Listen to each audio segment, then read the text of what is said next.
അഞ്ചാറ് സംഘി കൊങ്ങി കുരുകളെല്ലാം ഇന്ന് പൊട്ടിത്തെറിക്കും. ദേ ഒരു പ്രൊഫൈൽ പിക്ചർ അപ്ഡേറ്റ് ചെയ്തിട്ടുണ്ട്. മന്ത്രി PA മുഹമ്മദ് റിയാസും വീണ വിജയനും കഴിഞ്ഞ കുറച്ച് കാലമായിട്ട് ഇവർക്കെതിരെ വാളെടുത്ത് വീശിയിട്ട് വേണ്ടത്ര അങ്ങോട്ട് ഒക്കുന്നില്ല. എന്നിരുന്നാലും തീവ്രമായി ശ്രമിക്കുന്നുണ്ട്. പക്ഷേ അവരുടെ ശ്രമത്തിൽ റിയാസിനുള്ള മറുപടിയായിട്ട് വേണം ഈ പ്രൊഫൈൽ പിക്ചർ അപ്ഡേഷൻ കാണാൻ.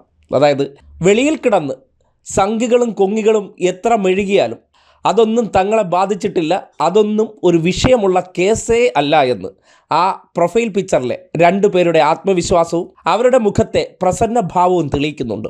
സ്വാഭാവികമായിട്ടും ഈ ചിത്രം കാണുമ്പോൾ വല്ലാത്ത അസ്വസ്ഥതയുണ്ടാകും. പ്രത്യേകിച്ച് റിയാസിൻ്റെ കാസ്റ്റും വീണയുടെ കാസ്റ്റും തമ്മിൽ ചേർത്ത് വെച്ച് നോക്കുമ്പോൾ ഈ നാട്ടിലെ സംഘികളുടെ കുരു കൂടുതൽ പൊട്ടും. അതുകൊണ്ട് കൂടുതൽ അപവാദ കഥകളും കമൻറ്റുകളും പ്രതീക്ഷിക്കാം. പക്ഷേ അതൊന്നും കൊണ്ട് ചിലരെ തളർത്താൻ കഴിയില്ല.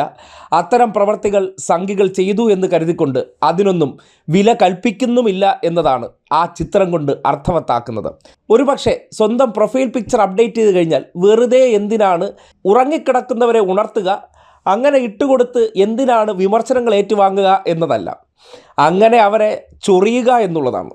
ഇതൊക്കെ കണ്ടും കാണിച്ചും അവരുടെ ചൊറിച്ചിൽ അങ്ങ് പരമാവധി മൂർധന്യത്തിലെത്തിക്കുക എന്നൊരു ലക്ഷ്യം കൂടി ആ പ്രൊഫൈൽ പിക്ചർ അപ്ഡേഷൻ്റെ പിന്നിലെ ഒരു തന്ത്രം കൂടിയുണ്ട്. എന്തായാലും ആ ചിത്രം പുറത്തു വന്നതിന് ശേഷം പലയിടങ്ങളിലും വല്ലാത്ത പൊള്ളലേറ്റതായിട്ട് കാണാൻ പറ്റുന്നുണ്ട്. ചില കമൻറ്റുകളുടെ അർത്ഥങ്ങളും അത് കൃത്യമായി തെളിയിക്കുന്നുണ്ട്. പൂർണ്ണചന്ദ്രനെ കാണുമ്പോൾ നമ്മുടെ നാട്ടിൽ കേൾക്കുന്ന ചില ഓരിയിടലുകളുണ്ട്.